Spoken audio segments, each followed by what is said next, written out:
Hey Wargamers, last week I did my Leagues of Votann Codex review, and while I was doing that, it occurred to me that there are a fair number of places where the Leagues of Votann Codex and the Tau Empire Codex have a lot in common, right? There's a lot of overlap in weapon profiles and some of their special rules and their sub-faction rules, which in the case of Leagues of Votann are called customs, right? There's a lot of overlap with similar areas in the Tau Codex, and it makes me wonder, are the Leagues of Votann just a better version of the Tau Codex, right? We know the Leagues of Votann is a very strong book right out of the gate.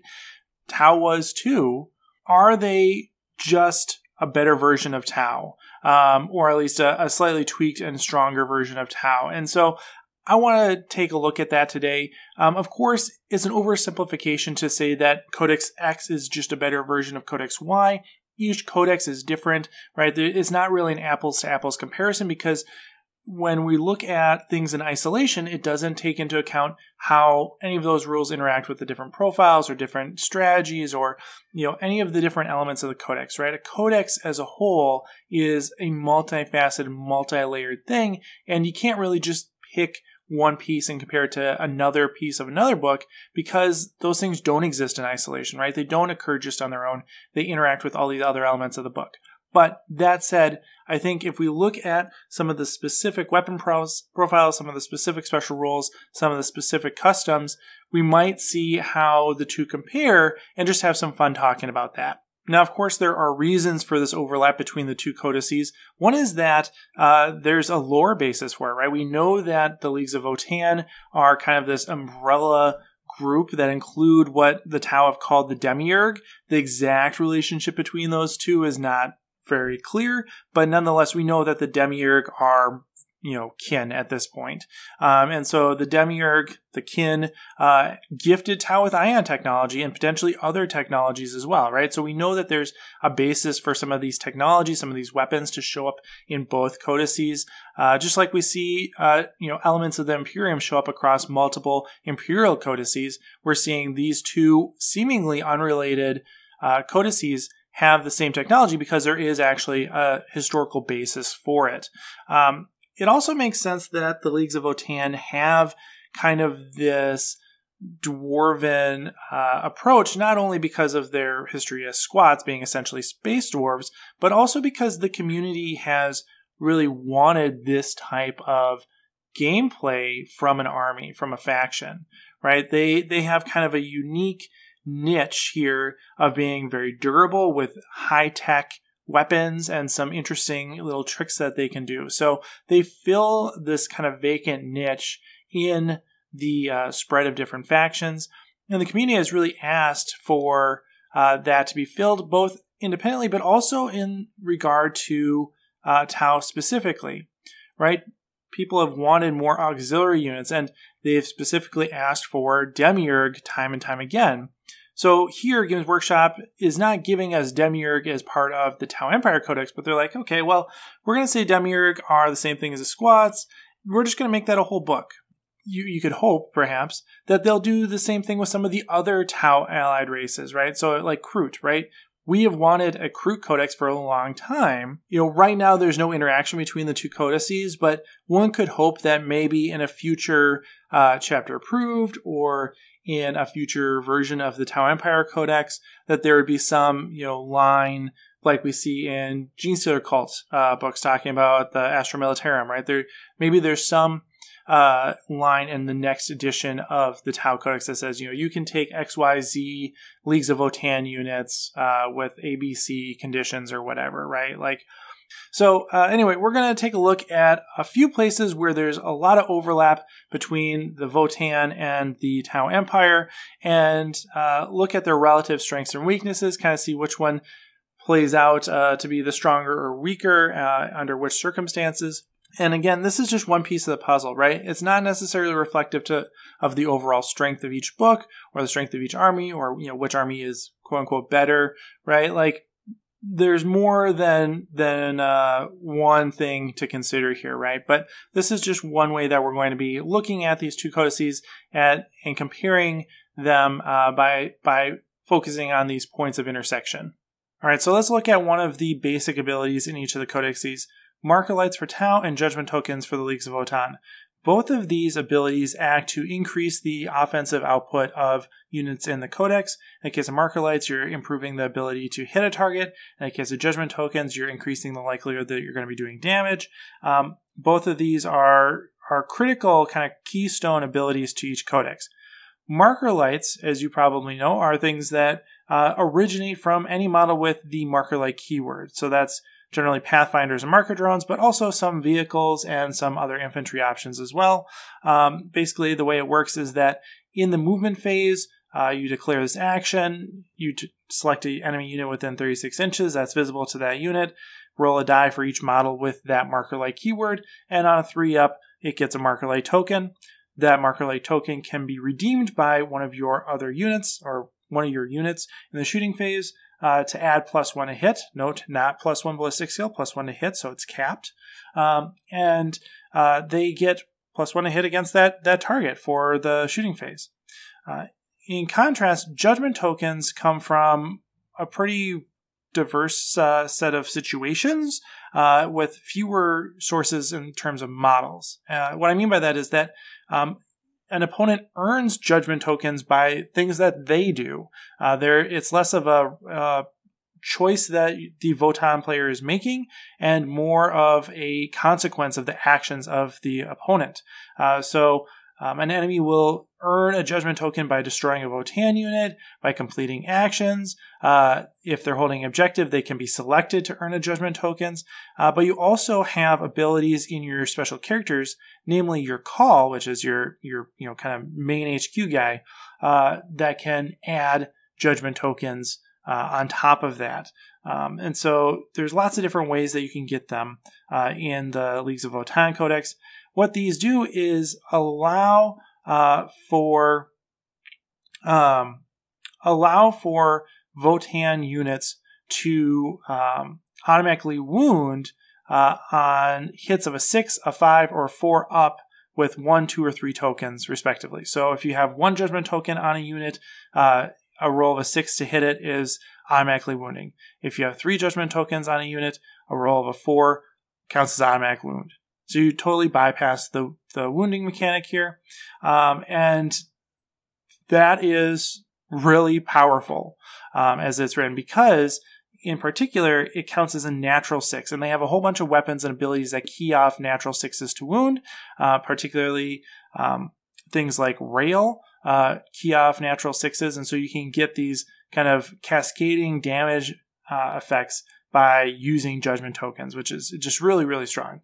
All right, so these mechanics differ in some pretty significant ways. One of them is that for Markerlights, the Tau player has complete control, right? They're choosing who is earning them and at what point in time they get those Markerlights, right? So they can really plan out what's going to happen with those.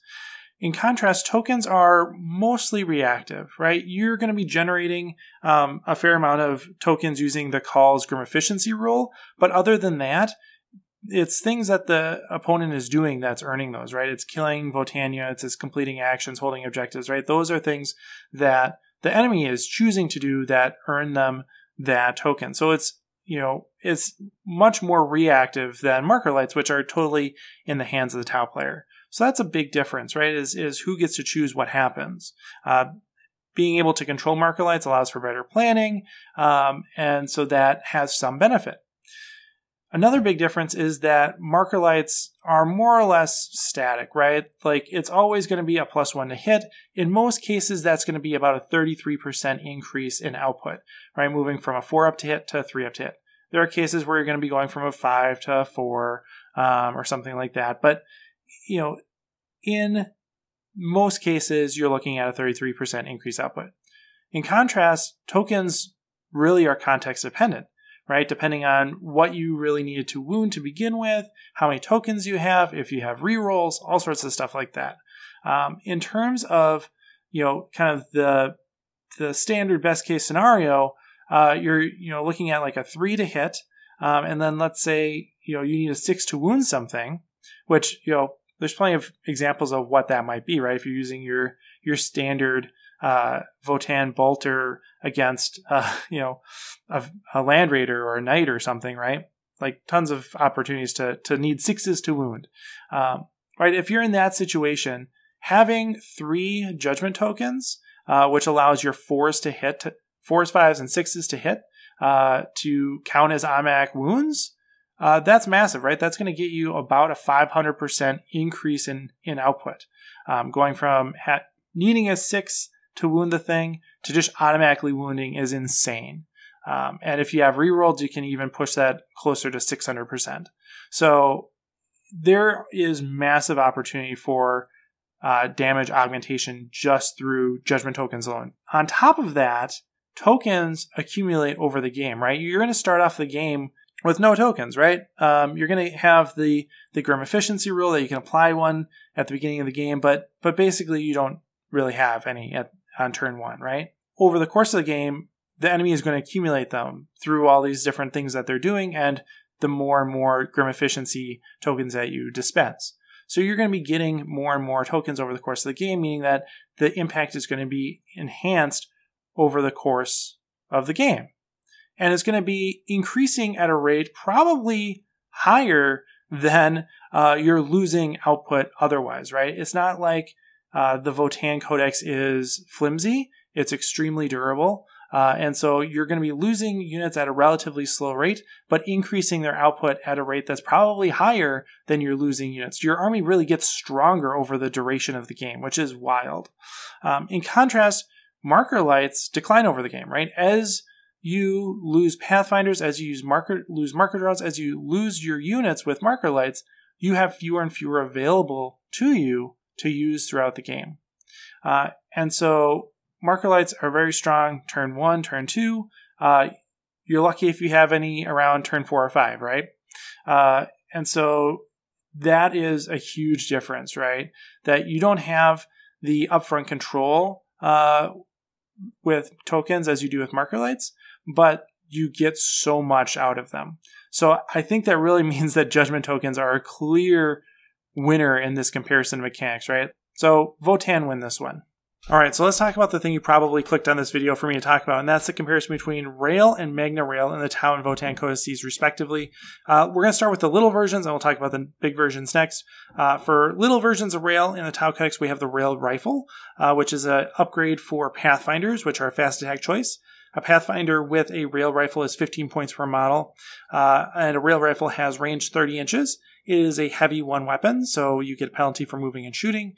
Strength 8, minus 4 AP, 3 damage, and then if you successfully wound, you do an additional mortal wound. So a nice punch to it, right? It's a nice thing, especially because you can take 3 in a unit of Pathfinders. You can get 3 of these shots out, which is good.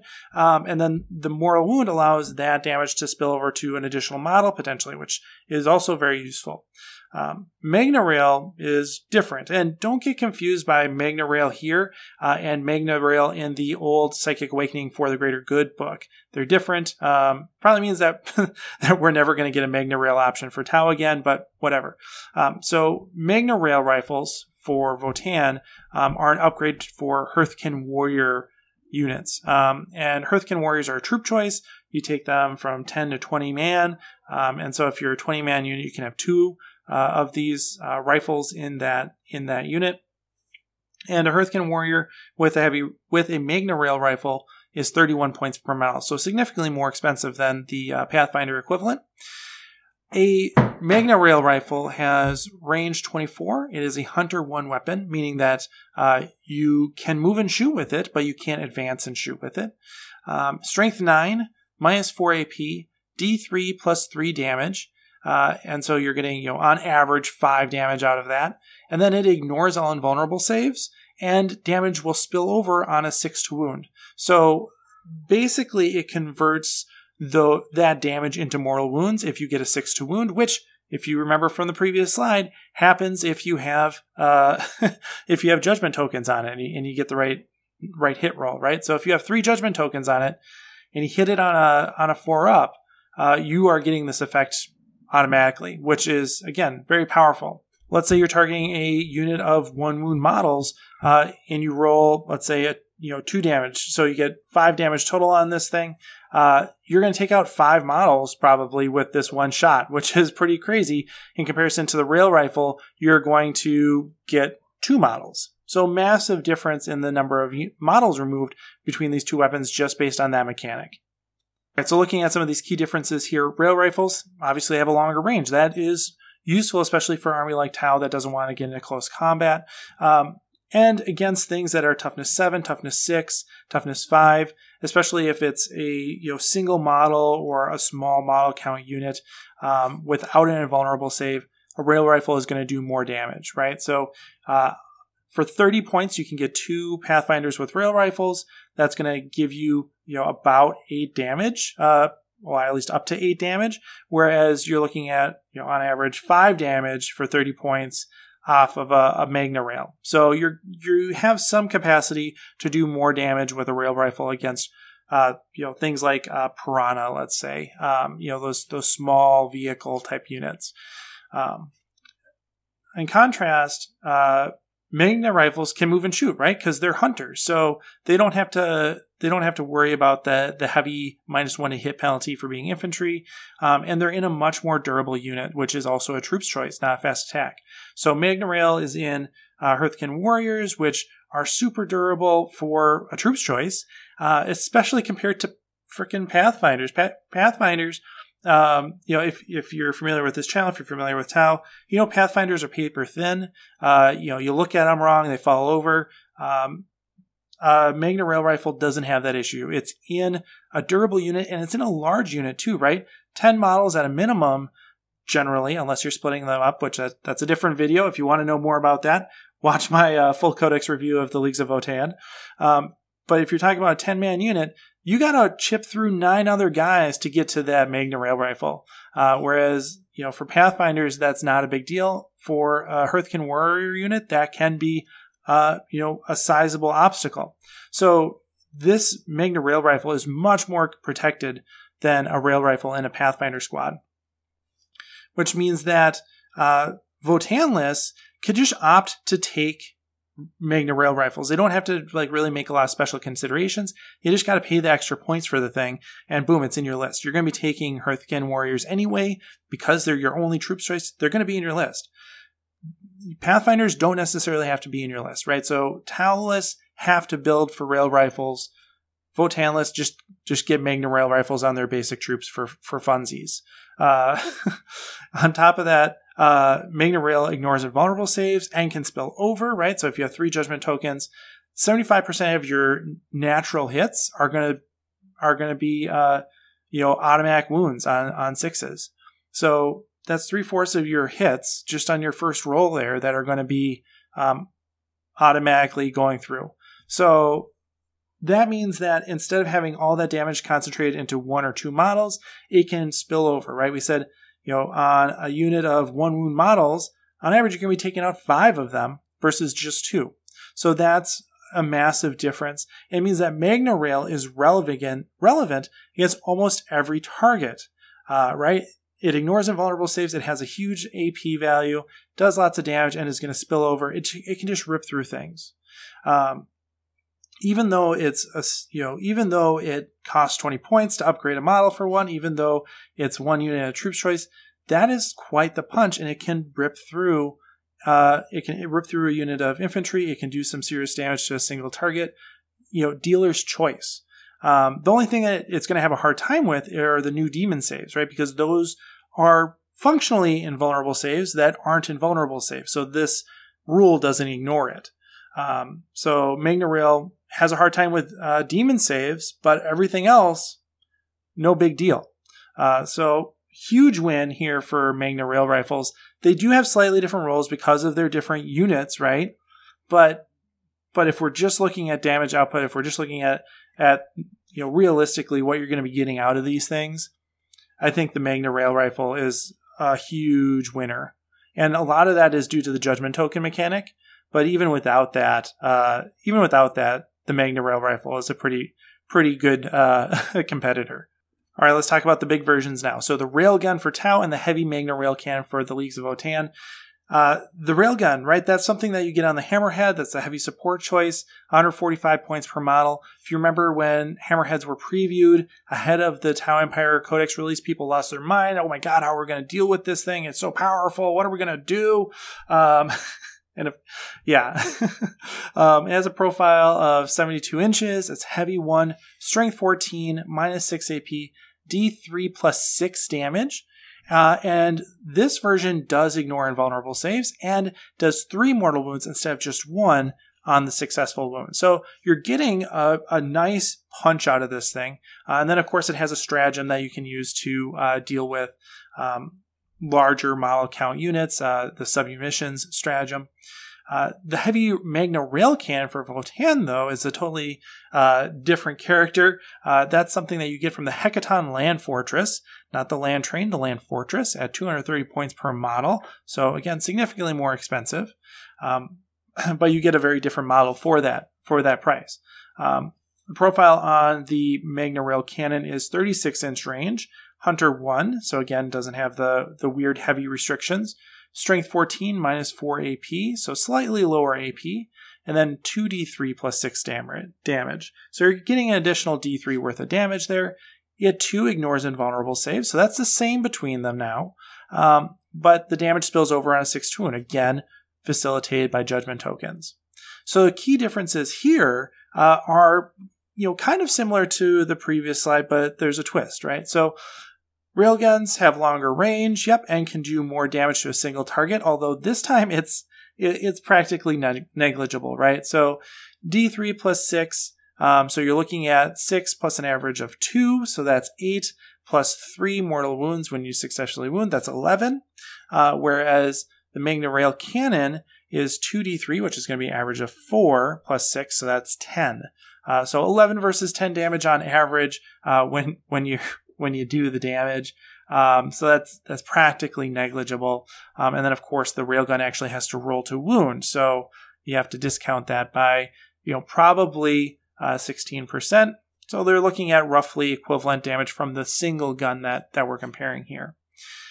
Magna-rail cannons can wipe entire units, though, because they have the spillover effect, especially when you get buffs like from Uther, which is a special character for the Greater Thurian League. There's all sorts of wacky stuff that you can do with land fortresses, and the heavy Magna-rail cannon is sending some serious big D energy out with this stat line. Railguns need to use the submunition strat, though, if they want to mess with anything other than a single target or 2 models, really, right? Like if you're shooting a unit of infantry, a hammerhead needs to use the submunition stratagem in order to deal with that. A heavy Magna-rail cannon just deals with it on its own, right? So no CP required to make this thing wipe an entire unit. And so if we look at the unit as a whole, we see that the land fortress is more expensive, right? It's 85 points more expensive. But for that, you get a lot more, right? It's more durable. It's 16 wounds. It has void armor, so it's -1 to the AP against it, and they can't re-roll against it too. So that's massive for a vehicle, right? And then it also has more weapons. It puts out a ton of shots, and it's a transport on top of that. So that's tons of value added for the land fortress compared to the hammerhead. The hammerhead really is just a chassis for the railgun, and then maybe smart missile systems, maybe a seeker missile or two, but it's really not doing much else. Like the reason you bring the hammerhead is for the railgun. And so despite having more similar profiles compared to the smaller versions, right? Both the railgun and the heavy Magna-rail cannon, both strength 14, both ignore invulnerable saves, do similar amounts of damage, right? Despite those similarities, the Magna-rail cannon is just much more flexible, and the unit as a whole, the land fortress, is just a hands-down winner. So you just get so much out of that land fortress compared to a hammerhead, and you get so much more out of a Magna-rail cannon than a railgun that it's outstanding. It's just wild how awesome the Magna-rail cannon is compared to the railgun. And then the last weapon I want to talk about today is the alternating fusion blaster versus the EtaCam plasma beamer. Now, this is not as fair of a comparison between the two, because the alternating fusion blaster is a prototype weapon. For Tau, you can only take one, versus the EtaCam plasma beamer is something you can take multiple of in the Leagues of Votann. And in general, there's lots of beam weaponry that you can take in Leagues of Votann, whereas this is the only option for Tau, is this alternating fusion beamer. But I think it's still illustrative of the difference between these weapon types, right? So for Tau, the alternating fusion blaster is a upgrade that you can take for one crisis battlesuit or a commander. Like I said, it's a prototype weapon, so you have to pay extra for it. It has range 12 inches. It's assault 1, strength 8, minus 4 AP, d6 plus 2 damage, and then it essentially has the beam rule, just like Votann do. We don't call it beam because that didn't exist in the Tau Codex. And then for Votann, you have the EtaCam Plasma Beamer. This is just like the Magna-rail rifle, an upgrade for Hearthken warriors. It has range 18 inches, so unlike the previous versions, we actually have longer range on this version compared to the Tau version. It's Hunter 1, strength 8, minus 3 AP, 2 damage, and then it has the beam roll. So some pretty significant differences just in the stat line there, notably the range, but also assault versus hunter. For crisis suits, you definitely want that assault so you can advance and fire, whereas for Hearthken warriors, Hunter 1 is about as good as you're going to get, right? So you don't have the same maneuverability in order to get this thing into position. And for beam weapons, positioning is critical, right? That's the way that you actually make that beam effect work, where you can actually hit an additional unit or units in between the fire and the target. So you need to be in the right place at the right time by being on a crisis suit, for example, versus a portly Hearthken warrior. You have a better opportunity in some ways to get a hit with the alternating fusion blaster compared to the EtaCam Plasma Beamer because of that. But on the plus side, for the EtaCam Beamer, you do have that extra 6 inches, right? That's a 50% increase in range. So you're much more likely to be able to fit something into that 18-inch range compared to a 12-inch range just natively.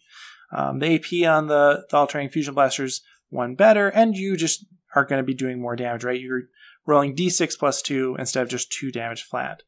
Right, we see that the alternating fusion blaster, when it hits, is much stronger, but you can only have one of them, whereas you can have multiple EtaCam Plasma Beamers in your army if that's what you want to do for Votann, and you can put those things into transport to get them where they need to be, and there are plenty of vehicles. I mean, there's plenty of options, including some of the vehicles that have Plasma Beamer options as well. So, like, if you want to do beamers with Votann, there's ways to do it.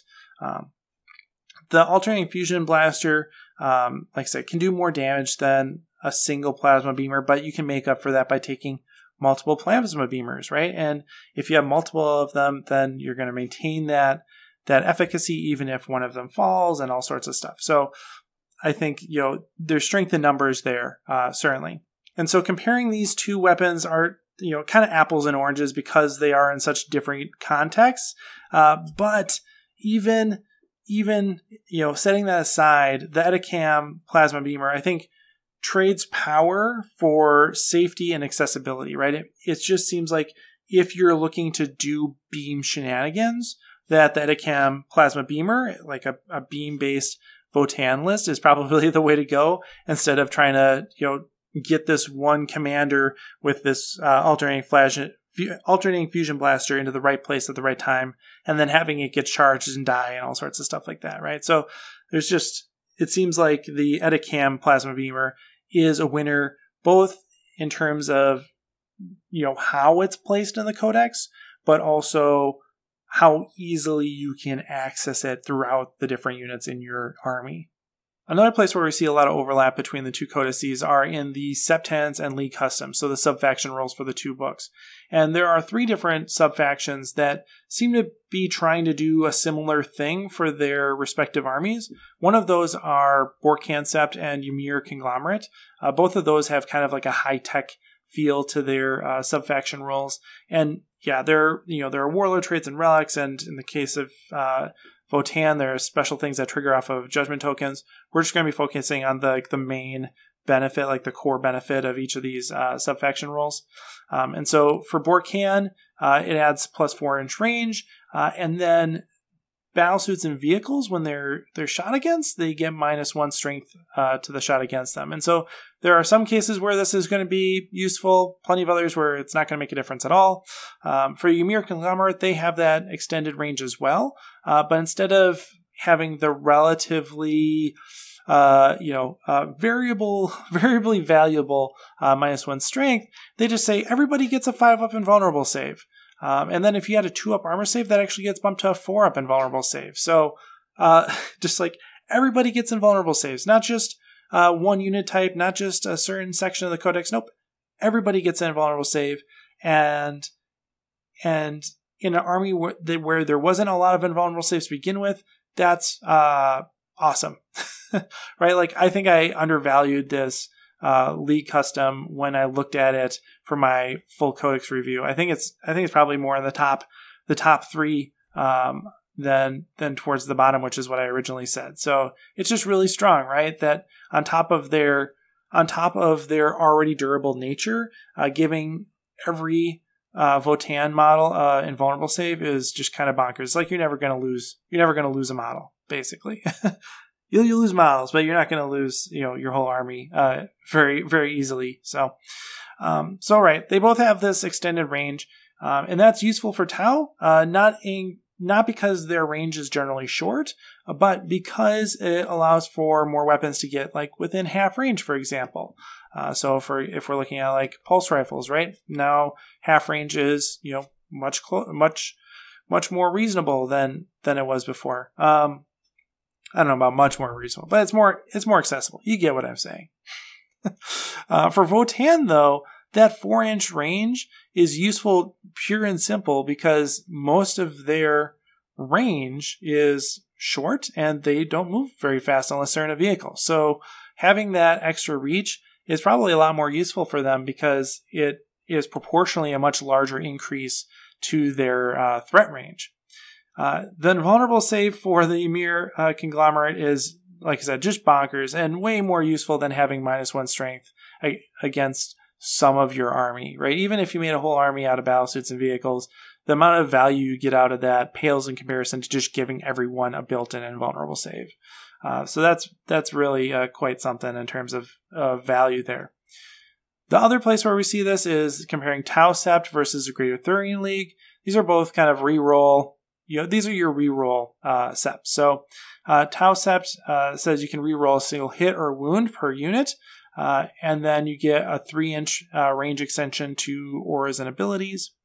For the Great Arthurian League, you get that same reroll benefit. You can reroll a single hit or wound per unit.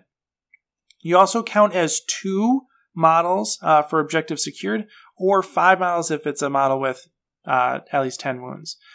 So that's awesome. Right? The difference in these two kind of seems to reflect the mobility of forces, right? Like they both get the same reroll benefit, but having the plus 3 inches to auras and abilities on Tau is going to be a little bit more useful for them because they're faster. They're going to be spread out more. They're going to be trying to do more things. And so having that extra 3 inches there might be more useful for them. Whereas, the Votann Codex is not so much about mobility, although they certainly have ways to do that. It's more about durability and being in a place and controlling the board in that place. And so double objective secured certainly fits with that more so than having this extra range to their auras and abilities, and really synergizes with their built-in durability as is, right? Like if your models are already hard to take off the board, giving them double objective secured makes it that much harder to actually win back an objective because you're not going to be pulling models off the board. And when you do, it's not going to mean as much because you have twice as many models there as you really think in terms of determining objective control. So very, very powerful combination there. And then the last one is Farside Enclaves and the Trans-Hyperion Alliance. Both of these are kind of variations on the increased punchiness or better chances to hit theme. So for Farsight, you get a Markerlight, or you count as having a Markerlight against a target within 12 inches. So this basically gives you +1 to hit against that target. And then you can re-roll 1 wound per unit against a unit as well. For the Trans-Siberian Alliance, you get +1 to hit if you're below starting strength. So it's not range-based, it's based on the strength of a unit. And you get +1 AP to attacks on 6s to wound, including, again, when there are Judgment tokens present. So the Trans-Siberian Alliance hit buffs fits more with the playstyle, right? Like they already hit on 3s anyway. They don't necessarily need that built-in +1. But you know, the Votann Codex is you know, about durability, right? And so as soon as they lose one guy, they're going to be even more powerful, which sure that works. And it just synergizing with the Judgment tokens is just that added level of synergy that just seems really quite powerful in some situations. And then adding 1 to an AP value is really strong, right? Like it's a lot like the pre-nerf Monka, right? Which, you know, Monka is still good, but it used to be way better. And then they took that away. So yeah, bring back old Monka, I think, probably based on these comparisons, right? Bring it back. But having +1 AP is just going to be better in any case where AP is relevant, right? Like if you're totally removing the armor save, or you're on invulnerable saves, then I guess it doesn't matter. But if AP is relevant, having +1 AP is way better than a single wound reroll. So again, just a really solid package in this sub-faction rule. Okay, so we've talked about a few places where there's overlap between the Votann Codex and the Tau Codex, and for the most part, it's a pretty clear outcome of the Votann Codex being much stronger than the Tau counterpart. And again, that's not the whole story, right? There are things that Tau do much better than the Votann do, in particular, looking at maneuverability and stuff like that. Range, certainly. So there are differences in the codices that compensate in part for these differences. But again, taking these things as they are, the Votann just hands down spank the Tau in these comparisons.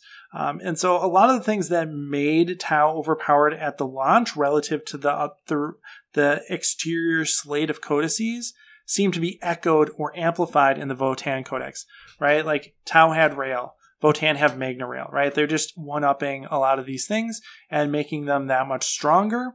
And so we know what happened to the Tau Codex, right? We saw how it got reined in. And I think that's what a lot of the conversation to date has been focusing on, is that, you know, the paper publishing model that GW utilizes is really laggy, right? Like they put out these publications, they're tested but overtuned, and the whole kind of MO is like, okay, we're going to publish this thing and then we're going to scale it back. We're going to adjust the dials after the fact.